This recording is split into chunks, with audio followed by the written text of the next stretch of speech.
9 o'clock. I guess we should get going. I don't see any, well, Shauna is here and Doug is here. But I will open up the conversation periodically for any comments from either those people online or those people in attendance. And my first order of business is to ask if anyone needs to speak now and privilege of the floor. Oh, John? Yes. Oh, are there copies of the draft available? It looks like there are some copies here for you, Ed. And these have been up to the revisions of last meeting? Yes, so they're spread out here. You're all welcome to grab a copy of our agenda as well as the new ordinance.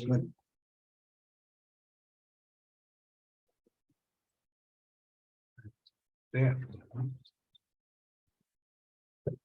Got that one. Those the minutes.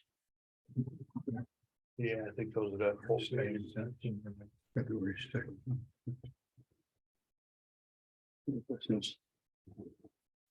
How many trees did you cut down for this? Yeah, right. I agree. And with that, I will ask for a motion to approve our meeting minutes from the February 6th meeting. Have you so? I'll second that. Okay, all in favor? Aye. Aye. Any opposed? No opposed. So we'll get right into it and start talking about the revised, let me rephrase that, the revised short-term rental ordinance that we are contemplating.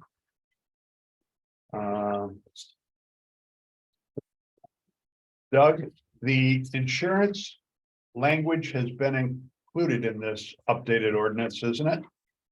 That is correct. The pieces that are highlighted in yellow on the version dated 2/21 are the changes since the last meeting. And the insurance language in there, I believe it's number I, page 3. Page 3, yeah, has been included in there. That's the information that was given to us by our insurance broker. Okay, I've got a suggestion on that. I certainly agree with it, but should we? I think it was the proposed state legislation with a limit in, and we made the comment that 300 grand was too little. Should we get in the business of telling people how much coverage minimum coverage they should have? Know what I'm asking? yeah. There it is. Doug, do you have any comments on that? It's serious. Well, I did share that information with with our Chris Hubler, who's our insurance broker, and I actually gave him a copy of the information that had been drafted by the state. And his response to me was specifically this wording, that they find that this wording works very well, that their clients, the other municipalities, they've encouraged them to use this. Yeah, he didn't go into a lot of detail other than sometimes the more details you put in requiring, it does put some liability back on the municipality, where at least in this way, it's a little bit more generic and suggests that the owner of the property has to provide proper insurance. Okay. Tom, does that suffice? I just throw that out. Yep. Again, people should be responsible. Do we legislate responsibility other than telling me how to carry insurance? Yeah. I don't know.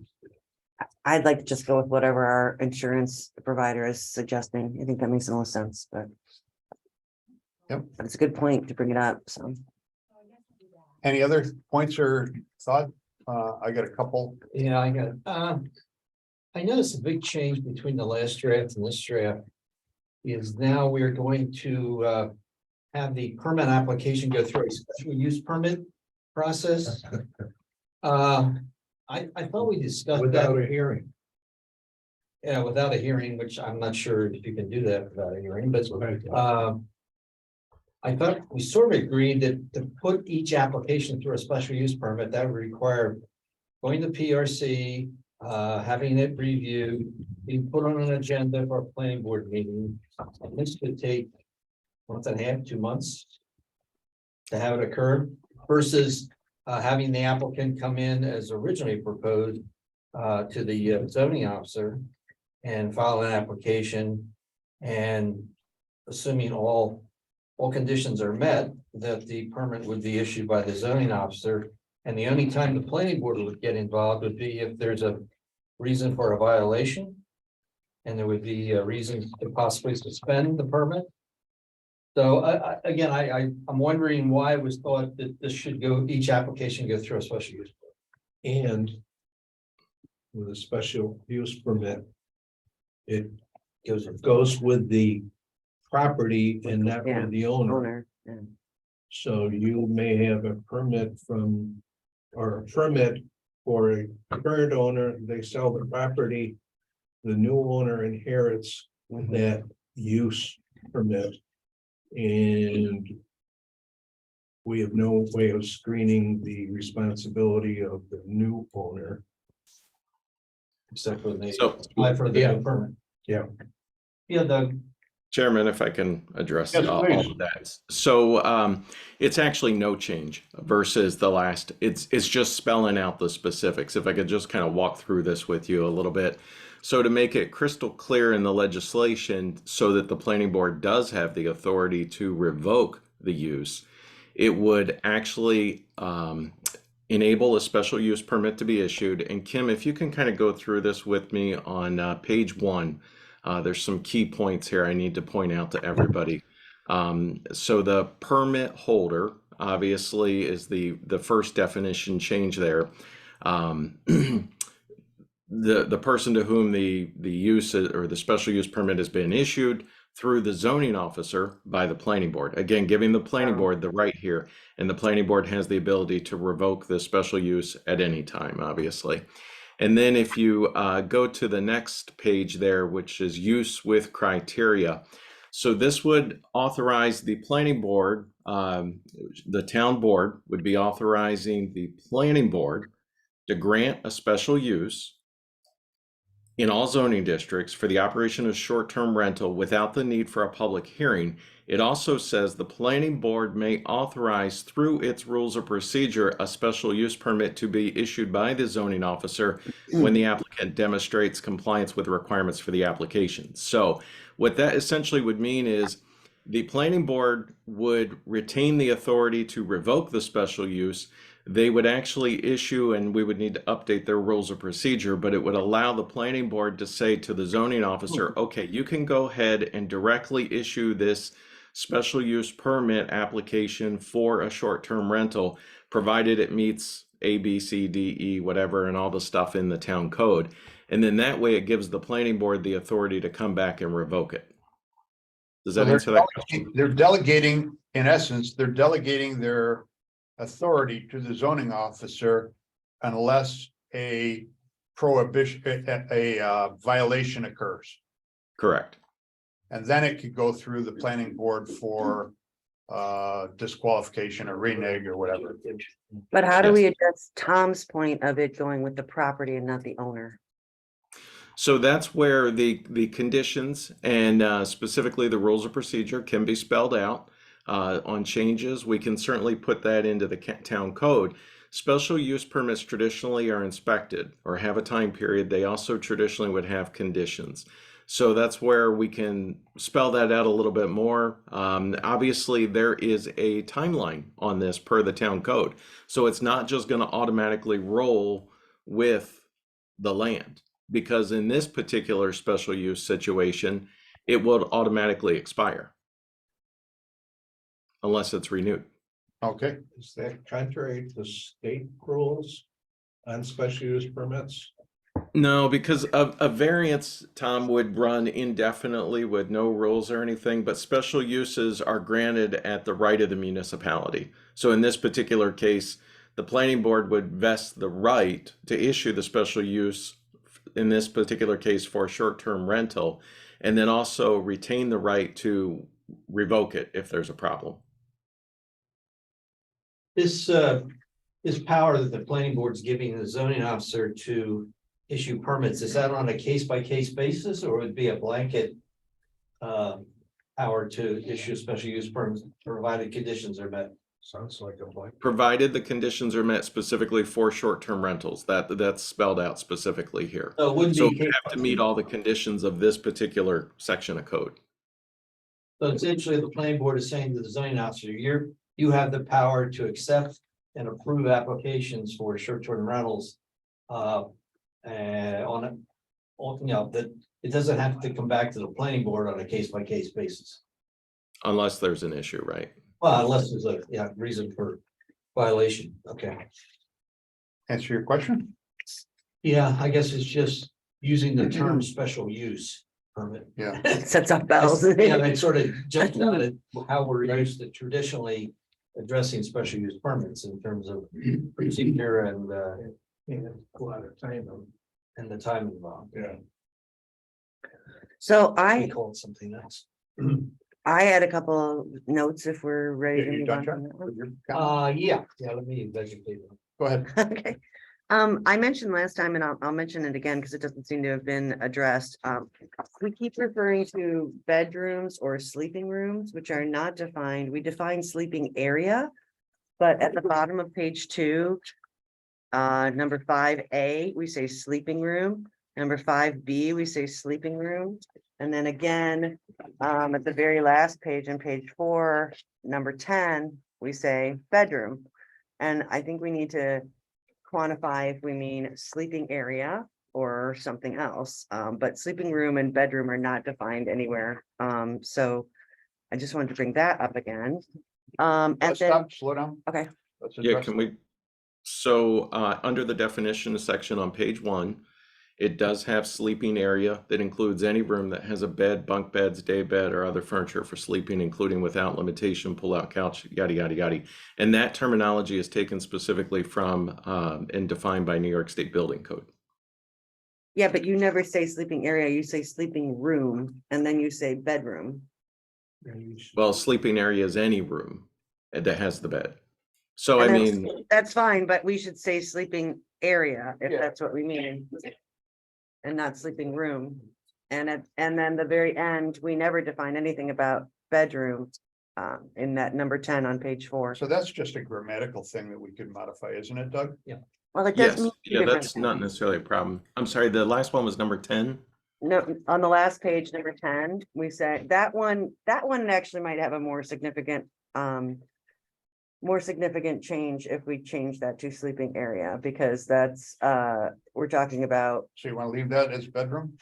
it's fine with me, but we need to define what bedroom means then somewhere, so.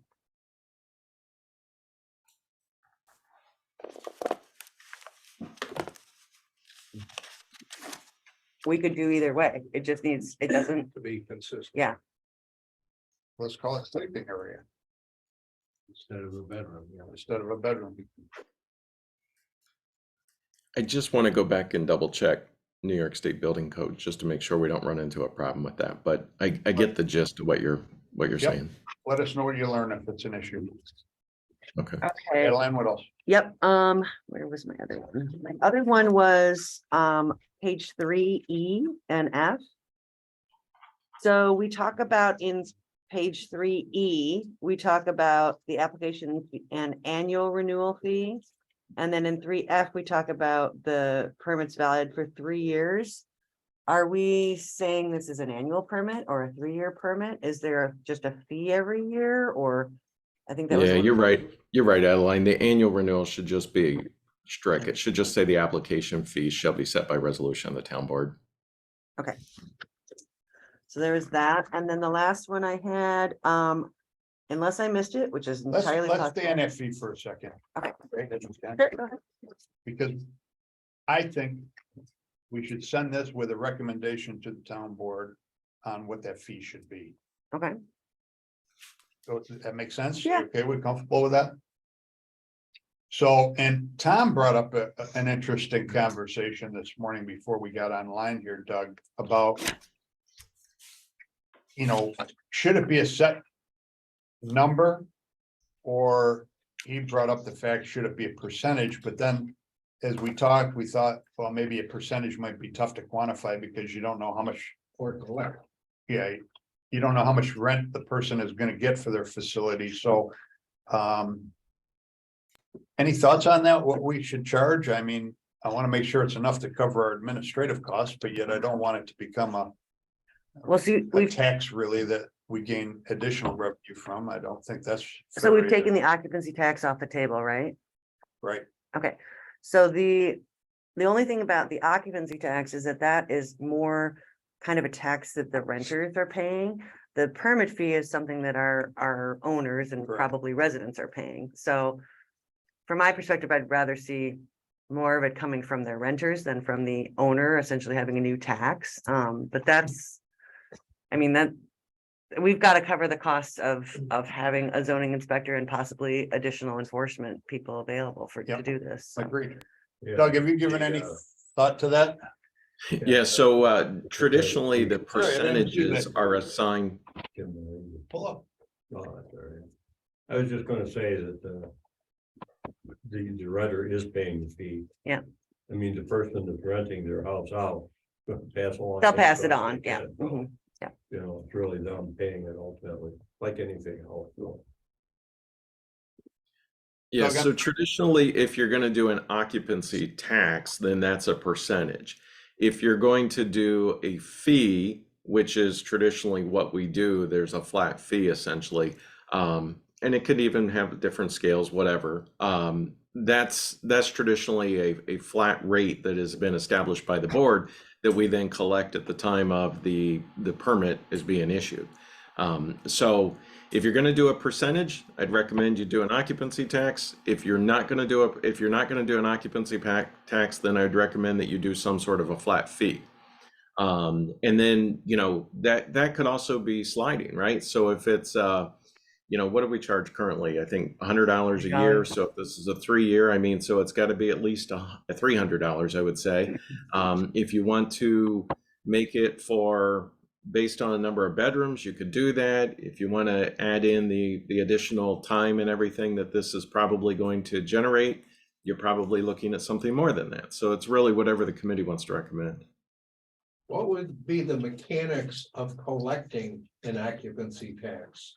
Who would do that and how's it enforced? Yes, so that would require some additional legislation and everything, but then we would have to have that set up much like what the city does, where, we require them to provide proof of receipts, then we have to go out and collect that. They're responsible for submitting that, and then we have to periodically go audit that.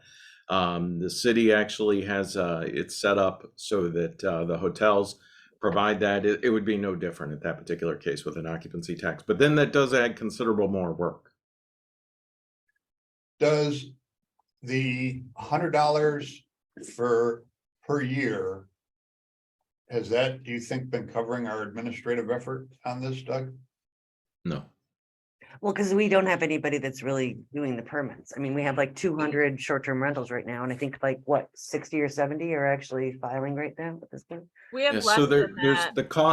there's the cost of the software, right? So as a baseline, if you just take the cost of the software that we have, that may need to be beefed up with some of what we do, or even a different version of that, that's going to require additional expense, so you're probably talking somewhere in the neighborhood, I mean, quite honestly, of $10,000 to $15,000 a year just for the software to track this. Then the time of the zoning officer, and you add that in and everything. So this is, I would say easily, this is off the top of my head, this is easily a $25,000 a year expense to the town of Canandaigua, like for an example. So then, if we've got, 200 short-term rentals, getting them all to comply, I mean, Yep. Yeah. if they all complied and they all paid their fee, it would cover it, but. So $60,000 would be about a $300 fee if all 200 were paying it, so. No, he's saying But, per year, Oh. 25,000. well, but is that really the case, Doug? I mean, if this permit is for 3 years, Oh, okay, got it. you're going through that exercise once every 3 years, so. Correct. I mean, in the first year was somebody coming in and applying for a permit. They get the permit, the second and third years, what work is involved by somebody here at town hall? Well, the follow-up, right? Because it's going to be a constant rotating. There's always going to be something every single year. That's why I do think that there will be expense every single year, following up on complaints, following up on whatever the case. And then the software realistically is going to be $15,000 to $20,000 per year. So, I mean, yeah, 3-year time period, as Adeline said, is $60,000 at 300 if times 200, that's 60,000. That would cover it. You know, would it make the town any extra money? I doubt it, to be honest with you. But it would at least cover the basis of it.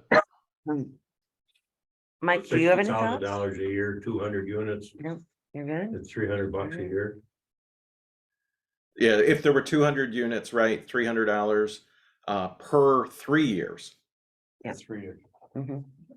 Can we So it's ask? her- $100 a year. Yes. So the fee stays the same as $100 per year, essentially.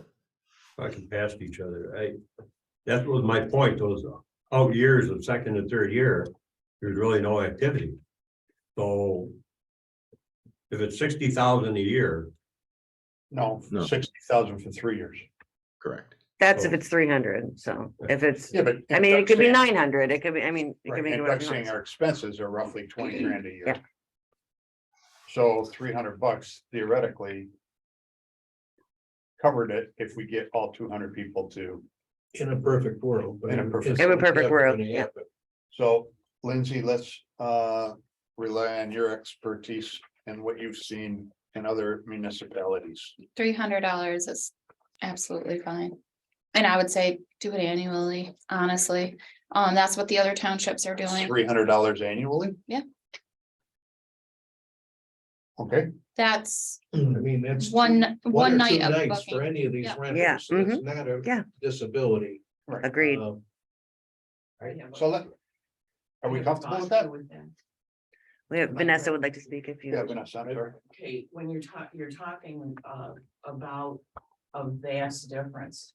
Okay, we can go to, you know, the place that I always go to. And with their new management, right now, they're 1,000 a night. In June, they're 2,000 a night. In August, they're 3,000 a night with a 3-day minimum. So, you know, yeah, those people, 400, 300, 800, it Nothing, doesn't matter. They make so much money. But you gotta recognize the fact too, that there's a lot of Airbnbs out there that are doing $100 a night and have one space. Mhm. And so you're putting them in the same category. Do whatever the dollar fee is, perhaps base it on Number of number of bedrooms. sleeping areas. Okay. I think that gets. That fair- way, more the fair. people that are getting more revenue I like that. would feel the heat a little bit more than the person that's just renting out one bedroom upstairs somewhere. Is that, do you see that happening? I haven't seen that, and I think it's mainly from the work on your guys' end. Mhm. It just intensifies that. Yeah. I haven't seen it. Doesn't mean it doesn't exist, or doesn't mean that it won't work. I just haven't seen it. And I think this administrative effort for the town. How's it any different for a unit that has 4 bedrooms versus one that has 1 bedroom? Probably the same administrative effort. Mhm. In It's just theory. the impact on the owner potentially. so- Yeah. Except the opportunity for complaints It's probably greater with. skyrockets Yeah. when you've got Yes. 7 bedrooms as opposed to 1 bedroom upstairs. Spare No question. bedroom. How many of those? But the reality is, we There are a haven't hell of a lot of them. Yeah, there are. had a lot of complaints. I mean, it's. I mean, if as the number of Knock on units wood, yeah. grows, we're probably gonna get more. Yeah. But with the 200 units, you know, we've had a handful of complaints, so. Well, once a fee is set, you can always be changed by the town board too, so. Would we be comfortable making a recommendation of what, $300 per year? Yeah. Okay, Does that make sense? no. I don't know, again, having any kind of a flat fee is regressive. It penalizes the small timer and it's a free ride for the big time. Yeah. Absolutely. And in that case too, it encourages the largest of the properties that had the biggest impact. The place up behind me now is closed until the last part of March because the first review they got talked about how the bathrooms weren't in order. There were problems with the bathrooms. So they reopen now, March 26th. But, you know, there you go. It's regressive. Mm-hmm. Absolutely. It hurts the little guy. Yeah. However, nothing's perfect and the administrative effort's gonna be the same for the little guys as it is for the big guy. I don't think so. Speaking of big. Kevin Alvey, I think this is, Hi, Kevin. I mean, it's why I personally would rather see an occupancy tax than I mean, there's gonna be some sort of fee for the permit and it's not a huge amount, $300 a year, but I'd rather see an occupancy tax, but And is that low hanging fruit? That could be a source of some nice revenue. To throw into recreational programs or whatever. agreed. Forget about being break even, make it beneficial to the municipality. Of the municipalities you deal with, how many have an occupancy tax in addition to a fee for the permit? We've seen it done mainly at the county level. So, I think Steuben County, Yates County, I believe those both have occupancy taxes. Our company takes care of that for the owners. We do all the paperwork for them, but That's sweet. yeah, You would be our tax collector then. Our enforcement. Yeah. but we do work with the counties, and providing them with the reports that they need. What percentage, does anybody know what percentage of the 300, 200 VRBOs or whatever we call them Short-term rentals. are represented by new properties or VRBOs or Airbnb? What percentage are unrepresented? How many did you say you represented in the community? Uh, I thought you said. Like that. So in the email I had sent, those are only the properties that have an occupancy of 12 or more. Total for the town of Canandaigua. I want to say it might be around 15 to 20. So it's a low number. Yep, low percent. We only do lakefront properties, so we don't do the off-lake properties. For the most part, we have a couple off-lake properties, some like around Bristol, but that's not in the town of Canandaigua. And mostly those are high occupancy places. We have the list I provided you. What was there, like, I say like around 8 maybe. There's only 4 that have an occupancy over 12. So majority of our homes stick around the 10 to 12. And as I've said before, you know, we take a lot of different factors into distinguishing what that occupancy level is. It's not just the number of bedrooms. And we have a lot of owners that they reduce the occupancy themselves. They don't want to have large groups. Yeah, So let's come back to that Yep. conversation about occupancy in a few minutes. So let's, Add one more thing. So if we're good, are we good on permit? I don't know if we've come to a consensus. I don't know if we have on either. What our fee recommendation would be. I mean, if we're not doing an occupancy tax, it should be higher. If we are doing an occupancy tax, it can be lower. I mean, that's, And we could try it at a particular number and see how it works. yeah, if you're doing, if it's 300 yearly, that's $60,000. If it's 200 yearly, that's $40,000. So. If it's 100 yearly, it's $20,000. That's if everybody is complying, which they obviously should be, That's a big if. but that's the whole point of having And Mike the here, enforcement so. issue is, you know, how much does enforcement cost us? This guy. See this guy, the enforcer man over They here. don't care about permits. That's You make that with- the. They don't care about the permits. They do it anyways. Well, Then then we we go gotta after them. chase them. Then we gotta chase them and it costs money. Then we take them to court. Oh, it costs more money. Well, what? It's their money. But we, we do have now a zoning inspector again, right? So that's gonna be a big part of Mike's new role with the town is going out and finding these people that are not complying. And I would assume you're already underway with that at this point, so, yeah. So. So what do you want to recommend for I'm comfortable with $300 So I. yearly or Annually for or a 3 year? annually. 300 annually? Okay, Is everybody else comfortable with that? Yeah. That should bring in the revenue necessary to cover our expenses, in theory. if the majority is fine with that, I'm fine with that too. We can also discuss it when it comes before the town board as a whole too. Yes, so. and I think we heard from Lindsay that that's not unusual. Okay, So Chairman, can I just ask a quick clarifying Yeah, question please, on Doug. that? what's the So maximum? the legislation then, do you want it to be an annual permit based on that $300 a year? Or do you just realize that we're going to charge $900 for a 3-year permit?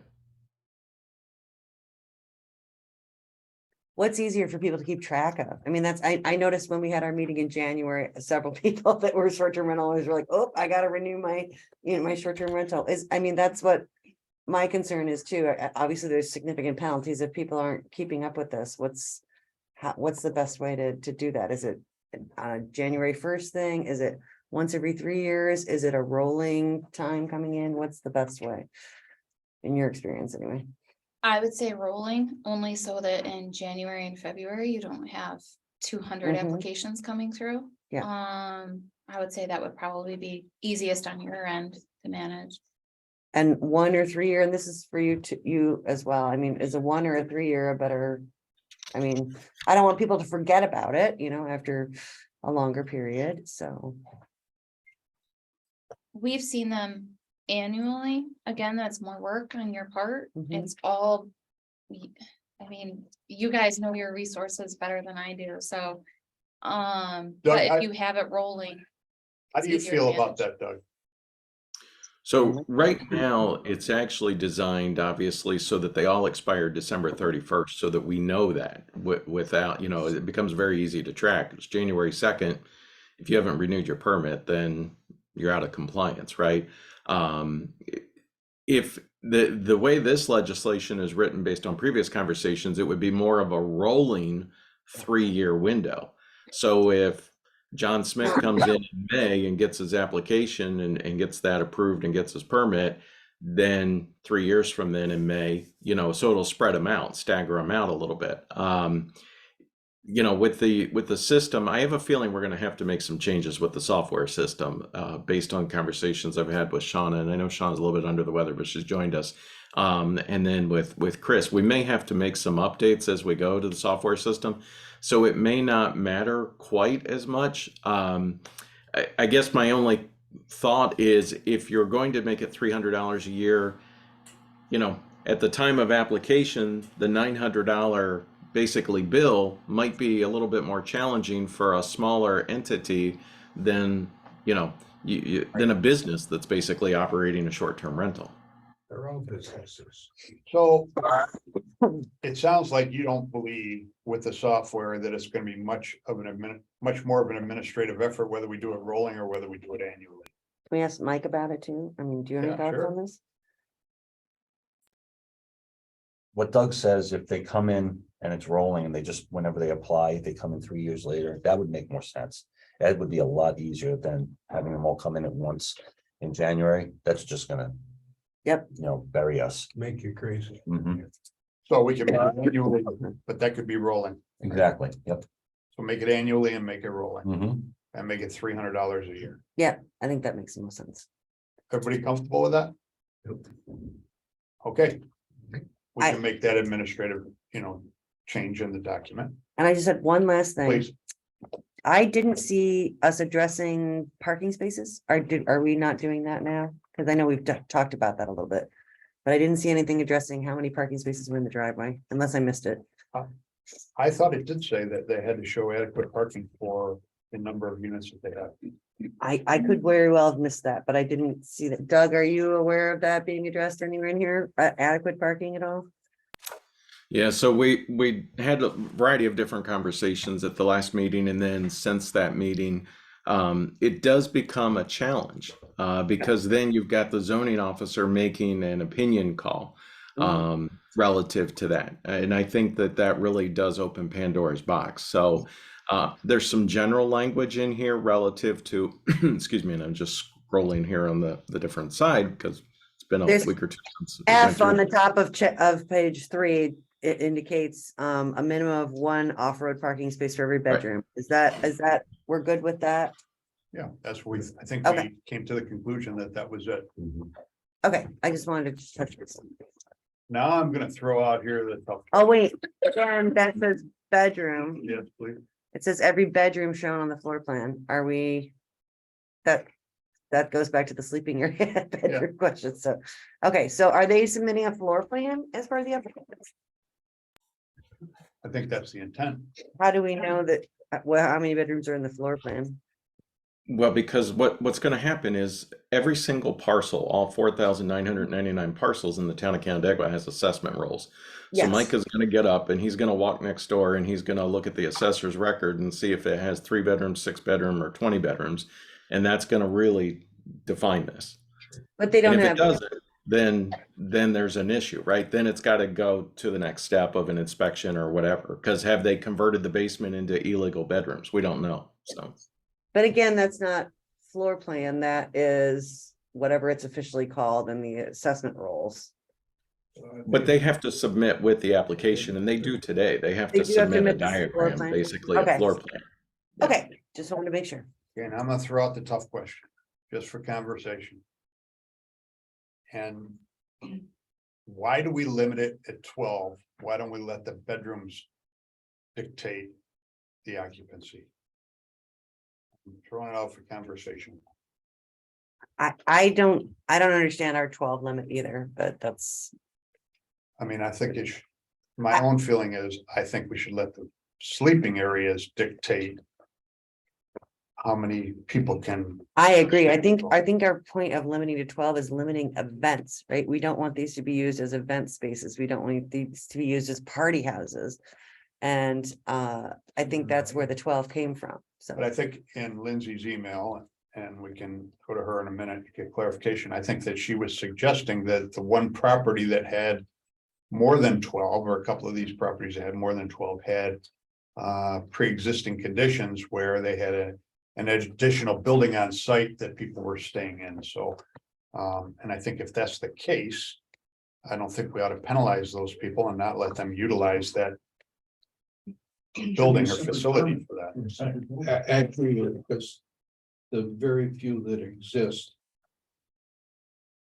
It's a compound or a, Right, you've got multiple dwellings and a lot of room. right. It's not an issue. I agree with you. We should take that off. Take that off and leave it as 2 per bedroom. Or 2 per sleeping area. sleeping area. Yeah. Yeah. So if I could throw out another thing for you to think about though, right? So we actually see in a lot of these short-term rental advertisements where somebody has converted a living room into a sleeping area, okay? Where they've added bunk beds or whatever and to really maximize the occupancy. The 12 number actually comes from a variety of other municipalities that have adopted these, have also instituted this 12 to 15 rule. Keep in mind, we have a number of these units that are on septic systems. And so then the septic systems specifically are tied back to the EDU or the equivalent dwelling units, right? So a property has been designed for a septic system with a certain number of bedrooms or sleeping areas that doesn't really constitute or correspond to converting a living room to a sleeping area to maximize the number of beds. Just to one point you mentioned, Doug, regarding bunk beds. We don't make any accommodation for bunk beds. We say 2 people per bedroom. And couldn't we just leave it up to our building inspector to make an executive decision depending on the property itself? Where it makes sense to allow I more, think what we said earlier was that the assessment rolls show show the bedrooms. number of bedrooms. Yeah, but that's, And if somebody modified their living room or somebody modified their basement to accommodate additional people, that doesn't come into play. As far as what I just heard, we said the assessment dictates how many bedrooms there are. Comfortable. Comfortable with that? Yeah. You Yeah. comfortable with that, Chuck? Yeah, and the bedrooms decide. how many- Septic system is designed based on. the number of Bedrooms. Based Yeah. on, it should be based on the number of Should be. bedrooms, right? But if they've added other spaces, then that tells you that they're probably overwhelming the septic system. Right, yeah. Right. So you're comfortable leaving the language to two With the people per bedrooms, are you bedroom? comfortable with that? Caroline? Yeah, 2 people per bedroom. I mean, I don't know if that helps with the issue we've got with our pre-existing non-conforming properties that are more than 12, but. Well, we can open it up for Lindsay in a minute, but I would just want to make sure we're all comfortable and we'll modify the language here to be 2 per bedroom. Right, without a cap of 12, with just 2 per bedroom. Fine. That was the only comments I had on this whole. I mean, that could actually make it less than 12, because I'm sure there's some 4-bedroom houses Right. that have 12 right now, and that would be making it 8 instead Right. of 12. And So, again, your parking availability may be restricted too. the parking is restricted for sure, so. Yeah. yeah, And that's- there are some that have bunkhouses. Yeah. Right? Okay, so it sounds like we're comfortable eliminating the 12 and making it 2 per bedroom. And we can make that administrative change. Lindsay, I'm gonna open it up. Any comments you have relative to everything you've heard? I appreciate you guys opening it up. I shared my comments in that email. I apologize, Doug. I didn't see your email back to me until this morning. It went to my spam. So I apologize for not getting back to you, but I can get you information about the septic or if it's on public. I do know, to Doug's point, the town of South Bristol takes both the bedroom in consideration and the septic size into consideration. So they do a combination of both. We have had to limit some homes because of the septic. And owners are looking in the future to update their septic system. We also, we minimize, I mean, this is just for us, our practices. We minimize the occupancy based on the septic as well. So no, I don't have any other comments, but I would just add that one, maybe something to look into going forward. Take the septic and the number of bedrooms into consideration with occupancy. And we should be aware of or mindful of the fact that we do have a septic law where within, what is it, 3, where each bed is within X number Yeah. of feet of the lake. They look at the property and the adequacy of the septic system, so it gets inspected for 3 years. Mhm. I think So there's some policing of. We do also have a majority of our town lakefront properties on sewer, so Mhm. that's. They have a lot of sewer, so So the ones that are further south are septic. not. Any other comments? Please, Ed. This prevents or prohibits events? Is the code prohibit events from taking place at these locations? I believe that's one of the things that we're allowed to revoke a permit for. I forget where it is, but Well, there's just another word that's come out here now where they're trying to get around and how they redefine and now they're called. I think gathering. Yeah, special. It's okay. Gathering to yeah, it says special use permit. number 7. Number 7 on page 4, any conduct on the premises involving parties or events or loud noises. Or when such activities result in 2 or more complaints from an adjacent property owner relating to such activities. That's one of the things that can revoke the permit. Gathering.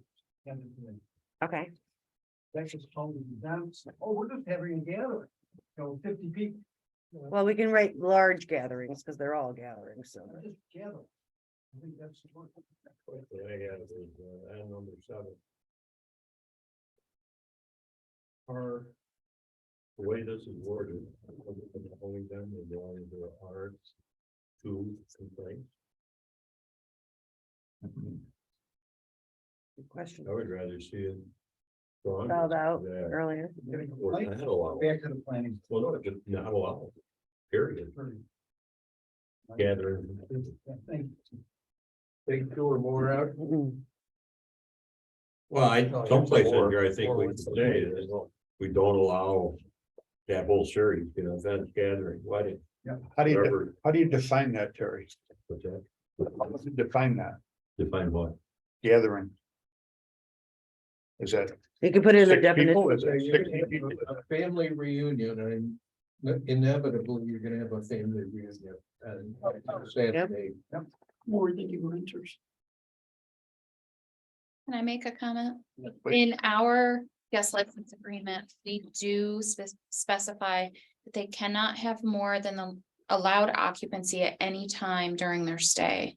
You don't have that mentioned here. Mm. I would just clearly define that. That's sweet, that's good. Yeah, I like that. Doug, you okay with adding that? He's shaking his Is head. that a plane? Yeah, I got that, no more than the allowed occupancy. I couldn't hear all of what Terry was saying, but yeah, I got the no more than allowed occupancy. Yeah, I think if we had that, it addresses Barry's concern. That would be. Yeah. fine. Okay, We get a lot of kickback on that from the guests. anything else we need to talk about? Good thing, page 2, number 5. Just the typo, it says the sign acknowledgement by the applicant that determines if there's a fire. Mhm. I'm sorry, I didn't accept that. Number 5 on page 2. Just inserting the word that. But acknowledgement by the applicant that premise of that's the following. I didn't get great marks in English, but I did get acceptable marks, so. Okay, anything else? I think Mike shared a couple comments from Chris Jensen this morning. And it's primarily having to do with building code. Septic system should be replaced with the word on-site wastewater system.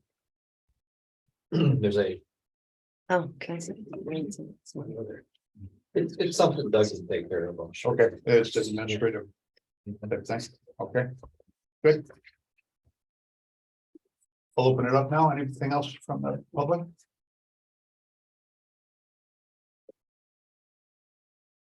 So it appears we need to get the redone and then redistributed and maybe give it our blessing at the next meeting. And not lose sight of.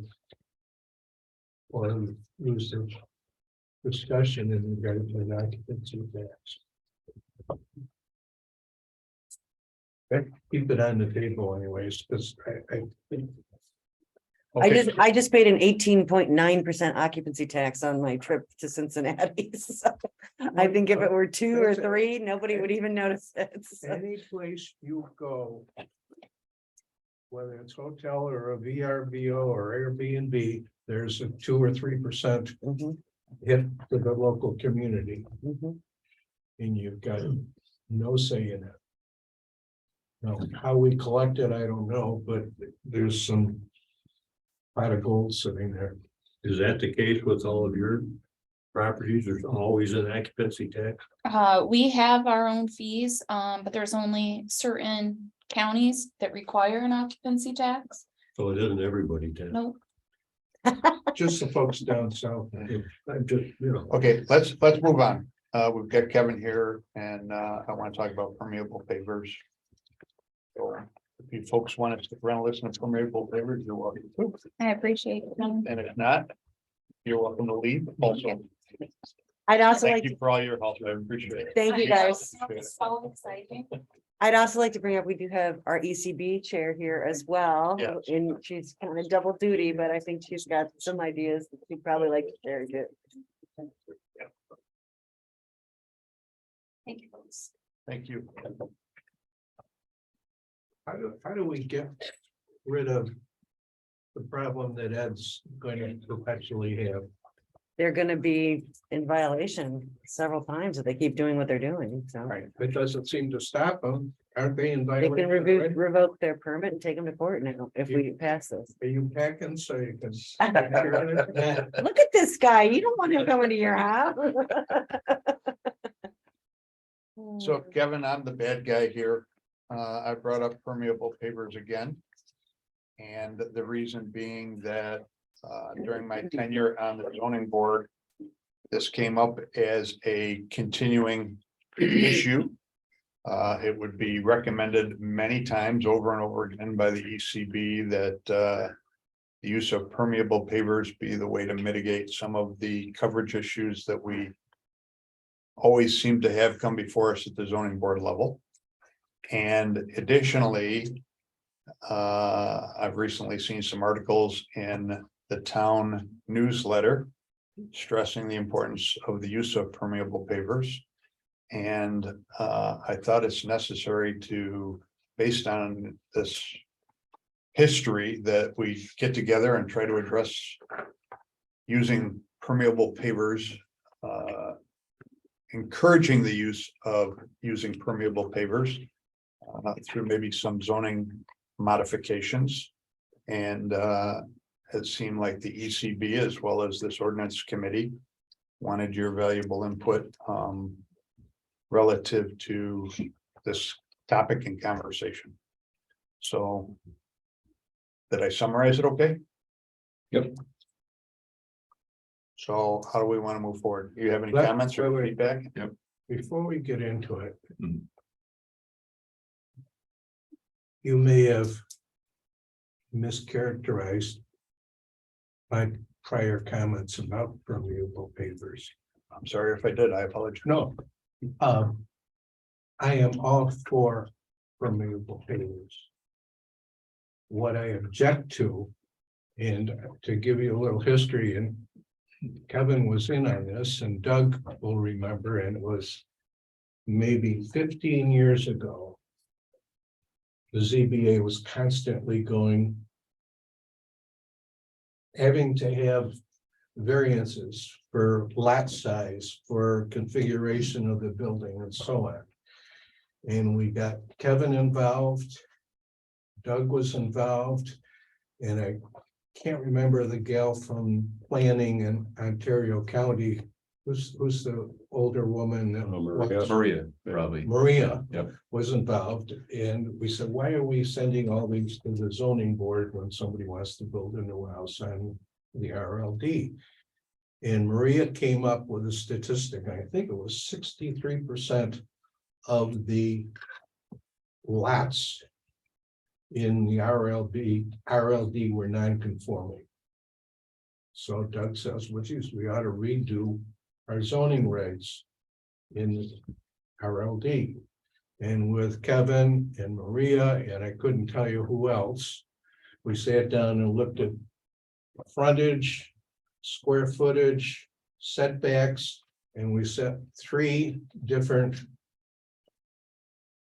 acceptable lot sizes that defined setbacks, lot coverage, and building coverage in an effort to alleviate the headaches you guys in the zoning board constantly go up with. Every time there's a knockdown, somebody wants to build a house that's bigger than allowable by zoning, in spite of our efforts to try and accommodate this change in zoning. However, I would say to that point, if you don't mind me interjecting right Sure. here, the disparities that I saw while I was on the zoning board This was before your. for building and lot coverage, we're talking percentages.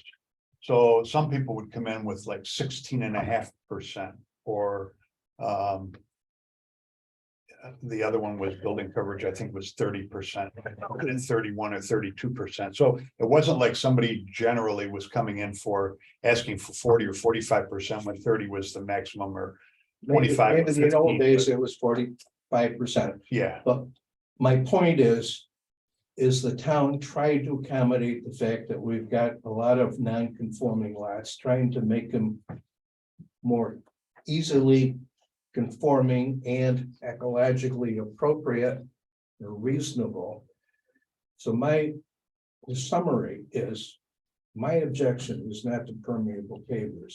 My objection is we're using permeable pavers as a workaround for Yeah. folks that want to put too big a house on too small a lot. I would absolutely agree with And that. I understand that, and I, And that's my complaint.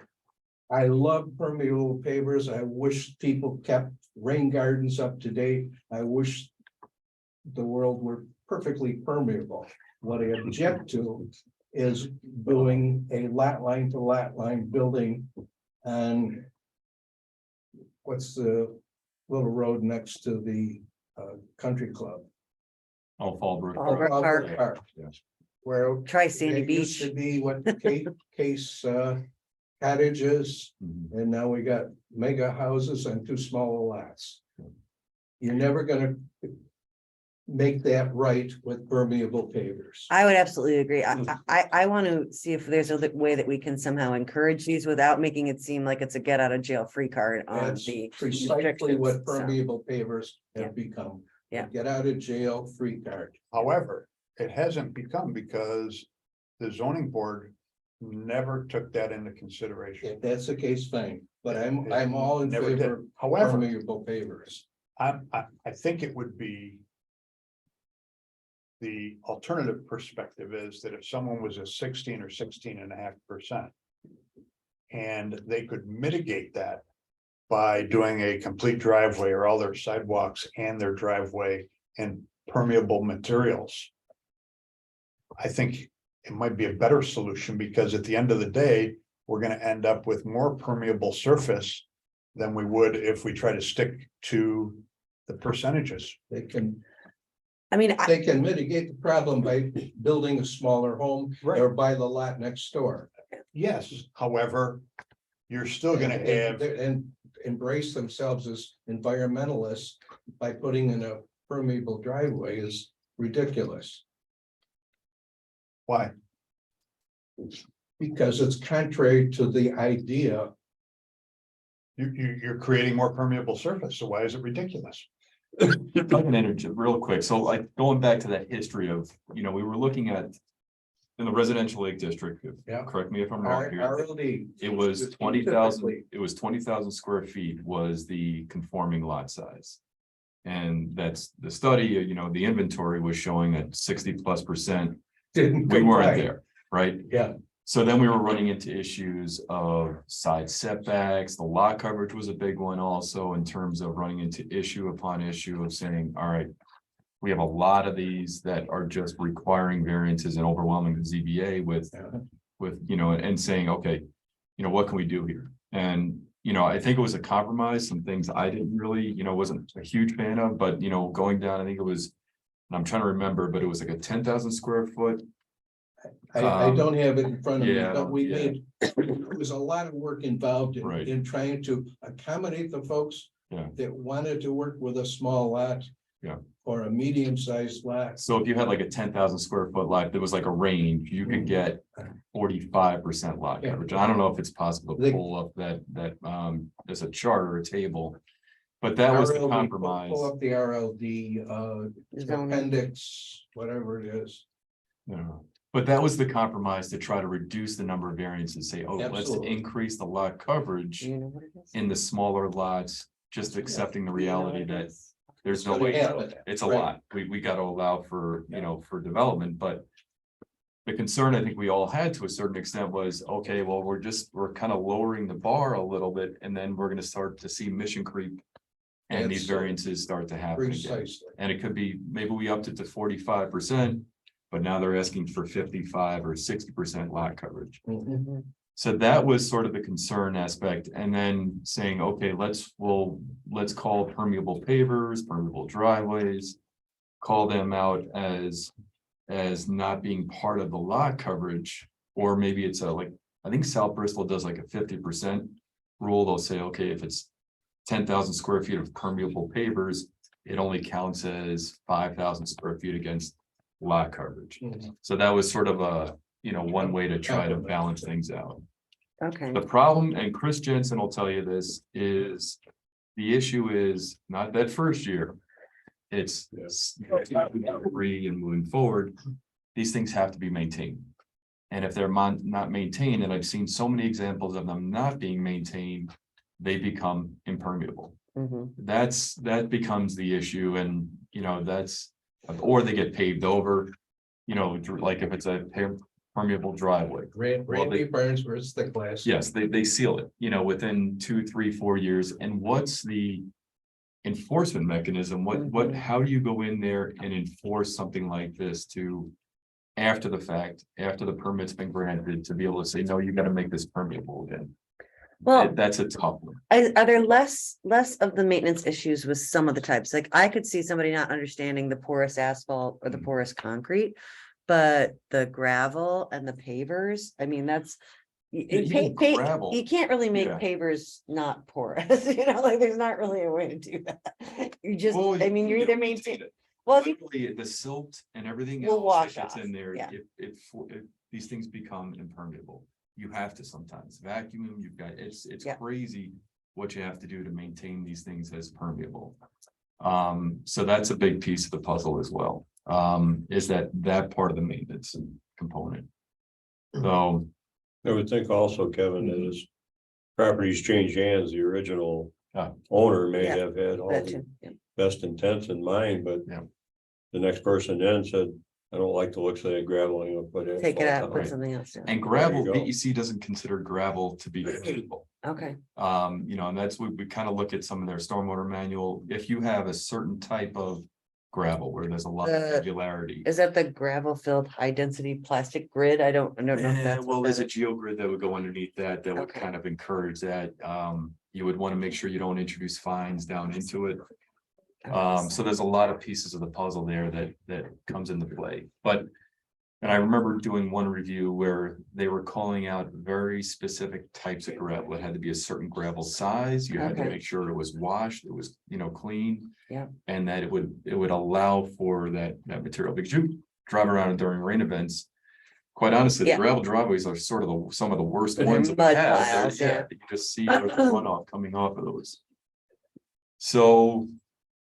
We've actually, in a couple cases, knowing the history of that driveway and seeing issues with, like, you might as well pave it. It's actually going to solve some of the silt and sediment issues that are being generated downstream from this.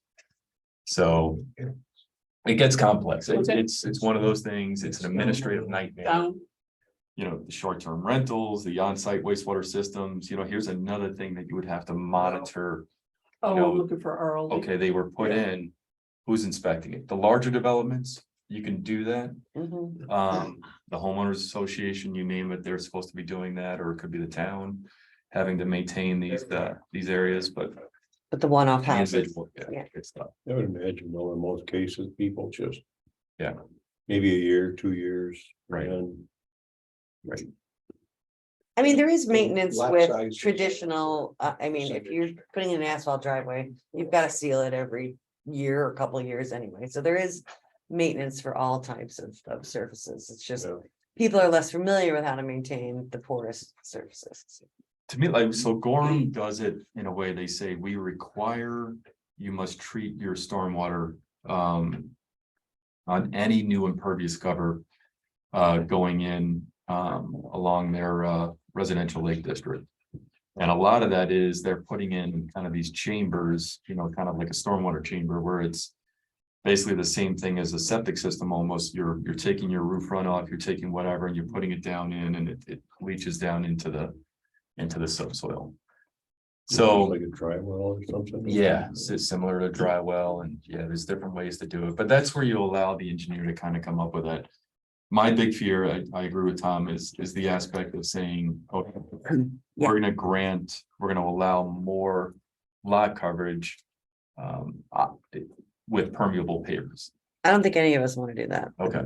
I think we're just. I mean, Yeah. the problem is that the variances are often granted, right? Mm-hmm. And it's, if they're gonna be granted, it's trying to mitigate as much as possible, Right. the impact, so it's. I don't know why the variances are often granted, but they are. So, And the town has made an effort to accommodate small lots. Yeah. And if somebody buys a small lot with a seasonal cottage on it and wants to build a regular home, they do it with their eyes open. And we have the same problem. This is not just the RLD, this is stream setbacks too. Stream setbacks, actually, in my short tenure on the ECB, stream setbacks were huge. I mean, we had one that got approved that was what, 40 feet from a major tributary, 35 feet instead of 100. I mean, and it was just huge variance, so. And that's another discussion point to a certain extent, but that it's tough to say the 100-foot setback for all streams, right, or all water courses. Right. And I think there should be nuances there. There should be a graduated scale based on the drainage area size or a variety of factors can come into play there that can be looked at. Just You know, switch that to, we just defined that, I thought, in last yeah, you week's guys meeting. you went to water Yeah, courses yeah. Class C. instead of, Yeah. yeah. Mhm. You know, it did the 100-foot setback from the bed of the stream, and I made a recommendation to look at the DEC definition of the bed of the stream, which actually goes up to the mean high water mark. Yeah. So that gives you a little bit easier of a definition as to figure out where that is, that your point. Yeah, If I I could- don't know if you can zoom, go ahead. Yeah. If I could just jump in for a quick second, and absolutely everything that Tom and Kevin have said, yes, we went through months and months and months, but you know, I go back to exactly how John actually opened this discussion, right? And he's 100% spot on. The ECB is telling the zoning board, hey, permeable pavers, they're not a bad thing. There's a need for the education of the ECB because the zoning board is saying, okay, we're getting our comments from our environmental board that are saying this is fine. And so this exact conversation, somehow I feel like we have to better educate our ECB. Well, you got the ECB chair right over here. Do you have any thoughts on that, Kim? It. Personally, I would want to see, permeable pavers and incentivized to, give more lot coverage and stuff.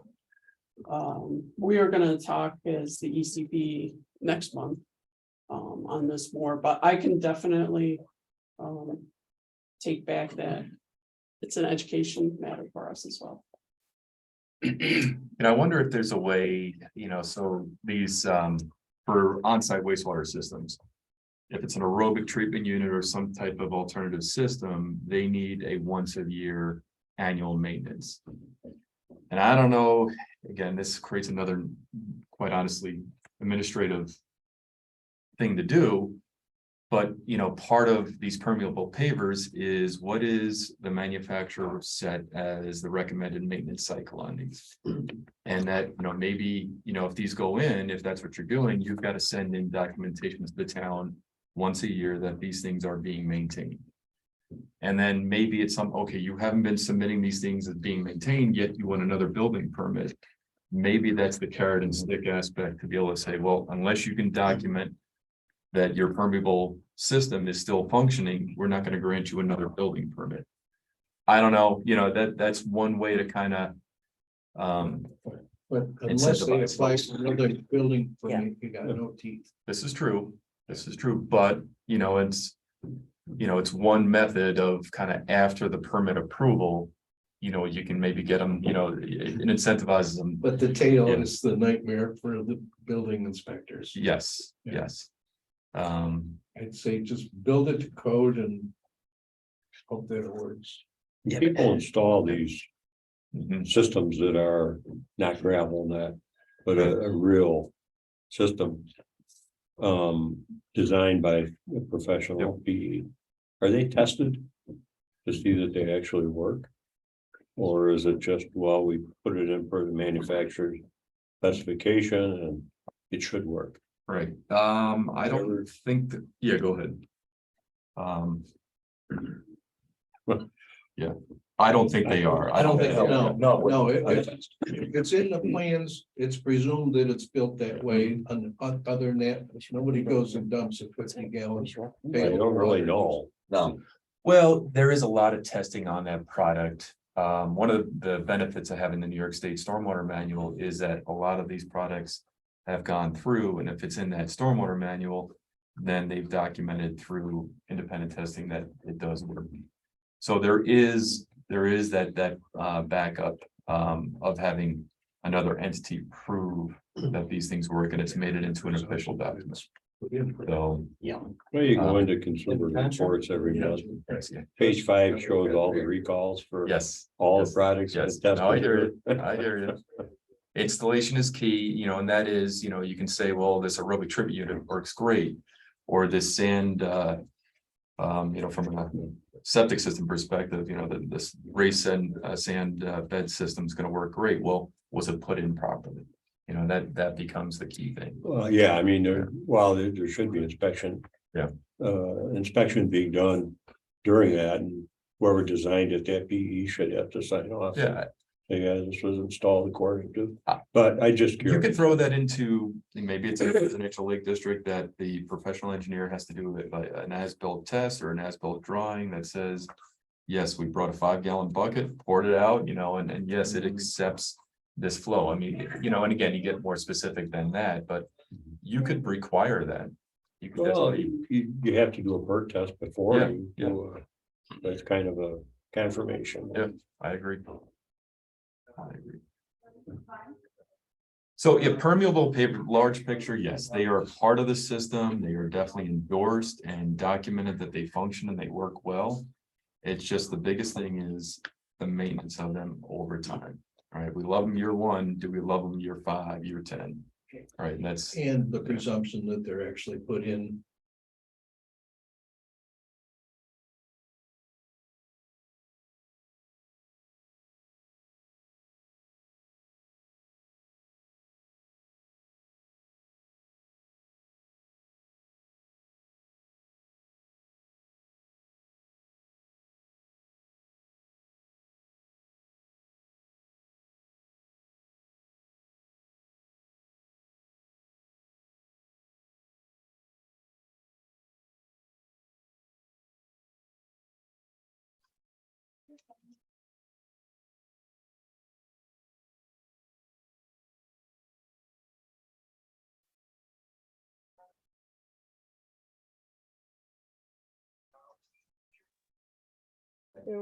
Well.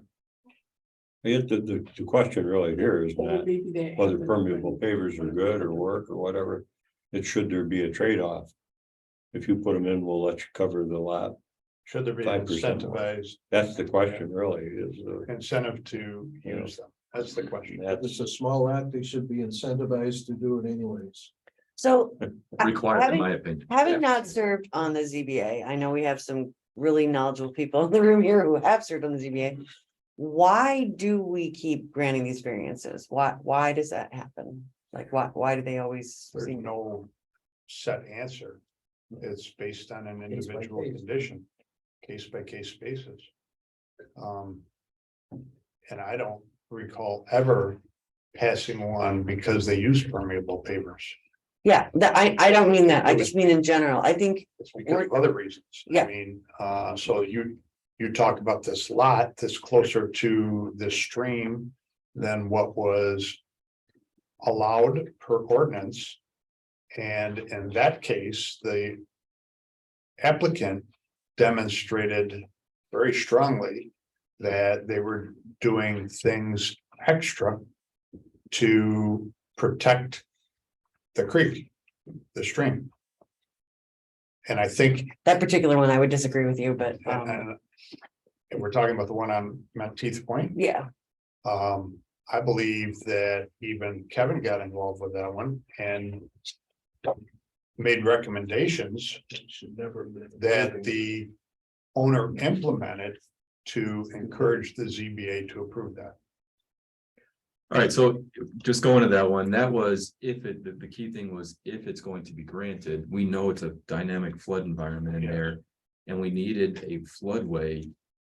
Because where they were looking to place the house is Right. actually one of the proposed floodway, or not proposed, but one of the reality-based floodways through Right. that system, and it was just gonna shunt the water again. So if the big thing was, if this is going to be granted, how do you mitigate this type of impact? So I remember I looked at the Tishner Point one, and that was one that needed, they were asking for a variance there because they had about 800 feet of riparian zone length going along, and the vast majority of it was being kept well above 100-foot setback. And they had one little pinch point, and they were doing it to preserve the other trees. The big thing in my mind was make sure you're not creating an unintended consequence on your own property, but more importantly, the neighbor's property. Yep. With any type of impact there, but and then in the whole, they were removing invasive species, they were doing other things, so there was a net. Very different gain. design. Yeah. So, yeah, I was not a huge fan. I remember walking that, and just looking at that lot down there and kind of shaking my head. I'm like, you're gonna put a house here? All right, if that's Mentee. what's gonna happen, yeah, mentee, then you gotta make sure you figure out this flood because water sometimes jumps. And people have kind of screwed around with it just downstream a little bit, in my opinion, and this was previous to that last iteration where the water was then getting shunted even further to the north and flooding properties that hadn't flooded before, so. So you were making a recommendation on not this house is fine here, but if you have to build this house here, Right. then you need to do You gotta at figure out least how you're gonna this. mitigate. The lot should have been condemned, but we couldn't Yes. do it. I would agree that that lot was unbuildable, but. I mean, so that's just one particular example, but I'm just wondering why.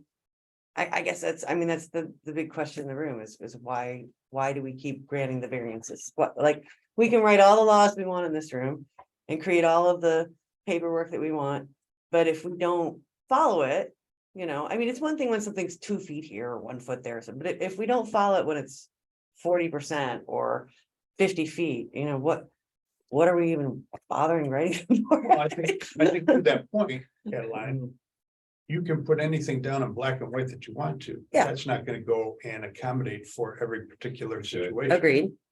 So that's the purpose of the zoning board. And the zoning board does have tests that they have to perform. That's right. Yeah. 4 questions that have to be Yeah, asked there's and 5. answered. Yeah.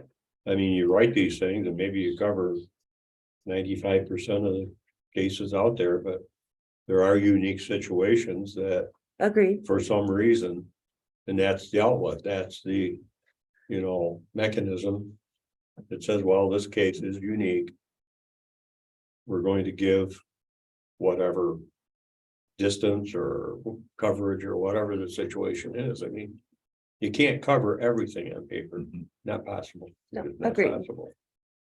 It just, I understand moderate changes, little bit of leeway. I don't understand completely throwing something at, not paying attention to it at all. That's where I'm not.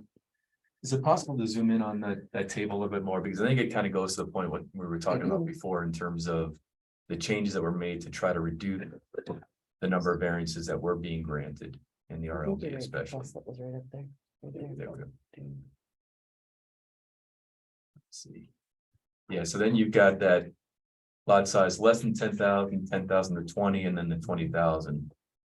Right, you got the width stayed the same, right? But it's the kind of the setbacks and then the lot coverage, building coverage and lot coverage. Those ones that are The lot coverage goes up when the lot size goes down. right. Yep. Right. And the goal, the understanding was, okay, if you got a, 5,000, 8,000 square foot lot to put a driveway and to put a house there, you're gonna be at 3,000 to 4,000 square feet pretty quickly. So it's just recognizing that and saying, okay, we know this is reality. Instead of all these things going to the ZBA, let's really try to curtail that, but hold the line, especially on those small ones. Hold the line, do not go above that lot coverage, since we granted these changes to kind of better reflect reality. I think the concern was, all right, are we gonna go from 40% now up to 45 or 50? It just creeps. Yeah, it's that mission creep.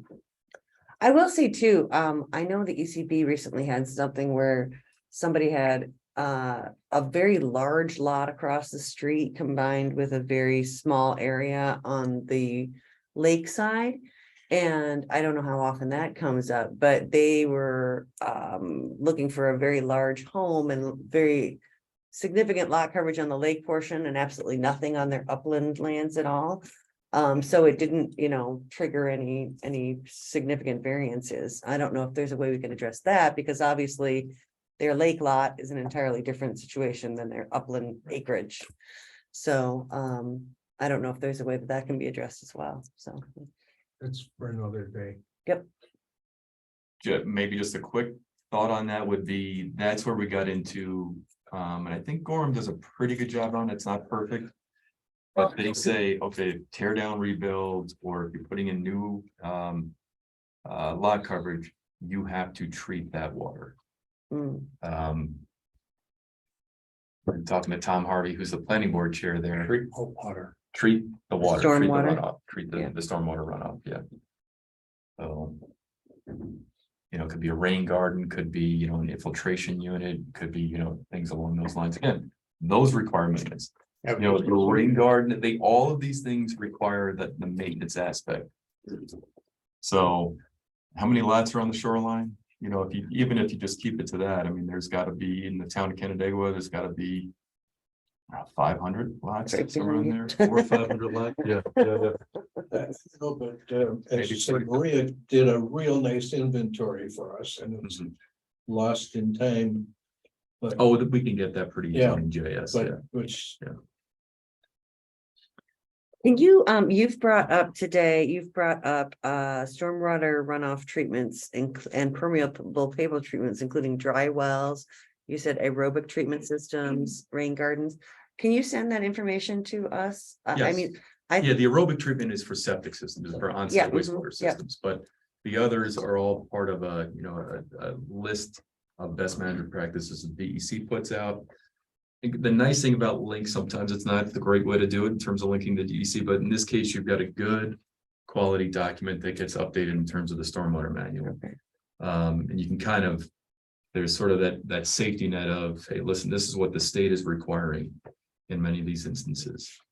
And then there's other methods that are out there. And then the good thing about, you know, give the engineers flexibility to come up with something. Also, let them be innovative. But they got to document and make them accountable in terms of how are you showing that this is going to work?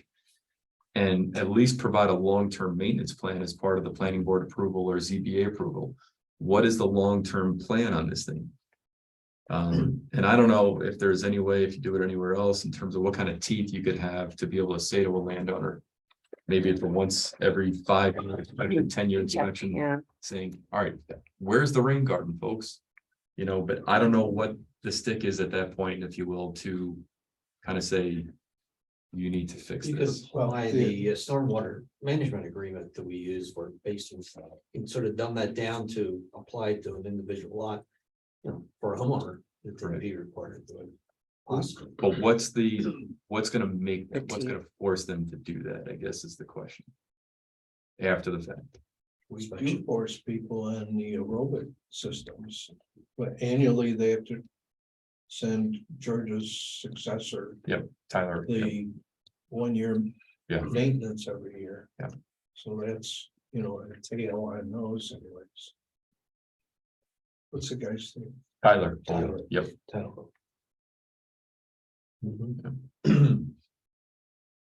Time to move on. Doesn't sound like there's much support for an incentive to use permeable pavers. Encourage the use, but no trade-offs.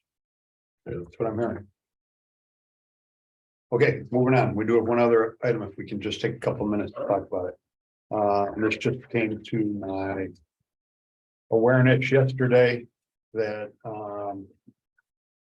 there has been a group of people working on the site design and development criteria. Very important people. Very important people. Chuck being one of them. And there have been some modifications to this document, and they asked whether the zoning board or the ordinance committee wanted to review this and approve it for recommendation to the town board.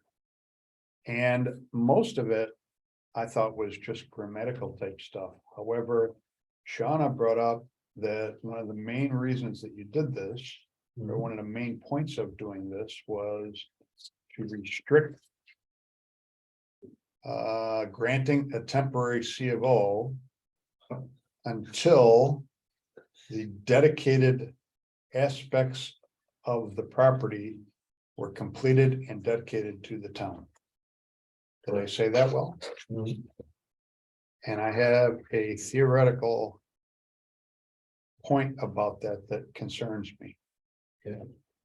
So if a developer, and just use this as an example, and I hope it's a good one. If a developer is building a neighborhood, a subdivision, and puts in a temporary road that is going to be at some point dedicated to the town, and he is building the homes maybe on an as sold basis or in groupings.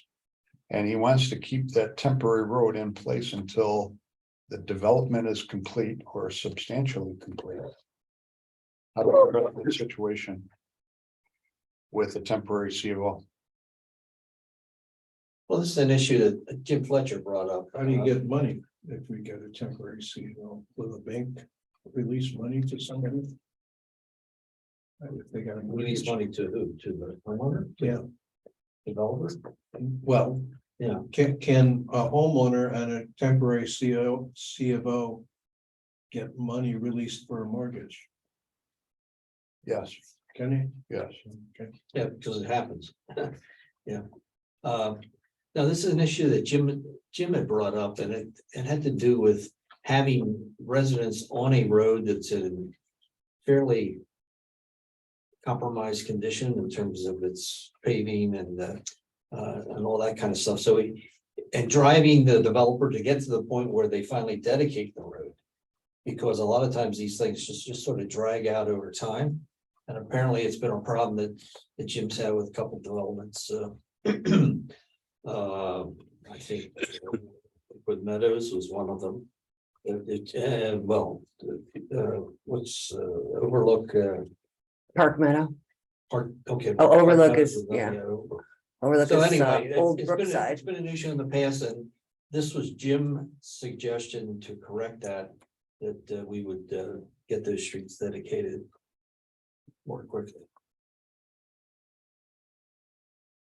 What's the downside? Just the cost to the developer to make it compliant with? Yeah, he had to put the specs? money, you have to finish the road. So are they not finishing the roads because of the amount of construction equipment driving over them and they want to just get the first layer down? kind of Well, thing? he does realize that the final wear code, Yeah, that doesn't go down until the end. Yeah. But a lot of times Jim's in there with his crews, mhm, plowing. plowing. And you've yeah. got a road that's in terrible condition. You've got Mhm. residents who are paying taxes, living in lots. Mhm. And it's a road that he's got to traverse with his equipment and run the risk of damaging the road. He's had situations where the developers come back and said, you buggered up my gutter. Your gutters, and, yeah. It's on a checklist to be fixed. And they said, well, we didn't do it. You did it with your plows. And we shouldn't have been in there plowing Yeah. in the first place. So, I mean, it's just trying to drive the dedication of the roads to happen more quickly. Quickly. 3 or more is the rule. It's gotta be a dedicated. Oh, road. it's got to be provided as a dedicated, 3 or more. So we don't have But enough when it happens- on Linda Drive is the class. When the dedication occurs, that's the issue that's. There's a question, I mean, it's also that person, the house is complete. They want to move in.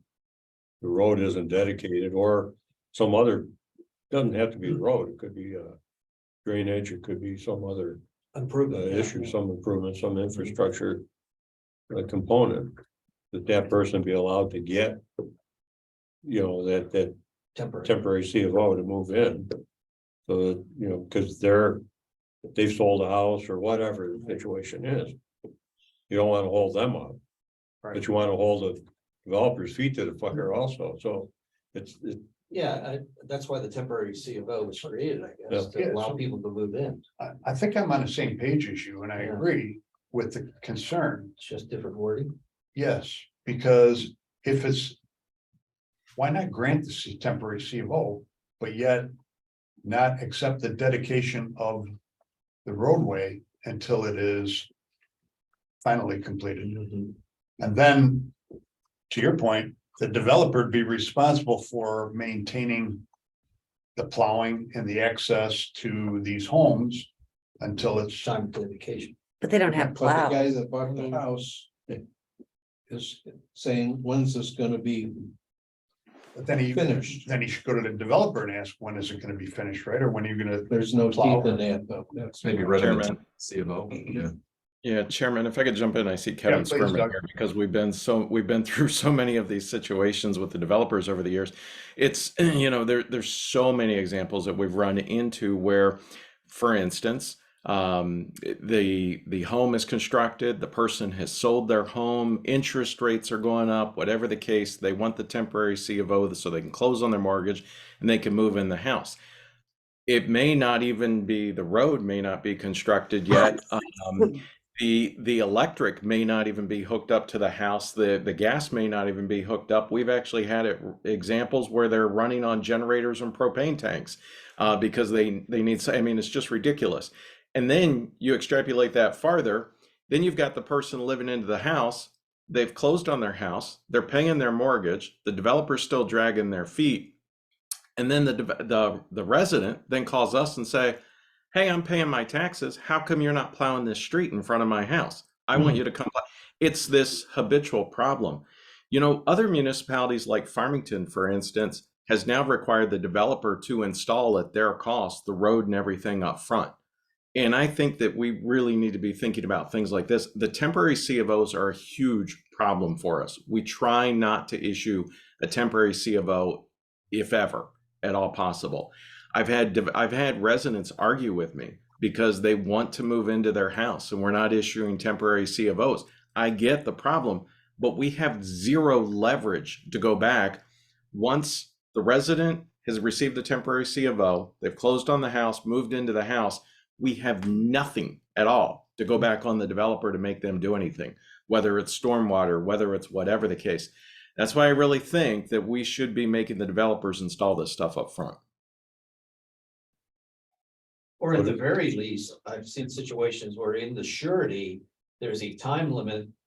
Whereupon the improvements have to be installed and the streets dedicated, or you act upon the surety, which is another thing in itself, in trying to get the escrow. But at least it puts a time limit as to when these improvements have to be done.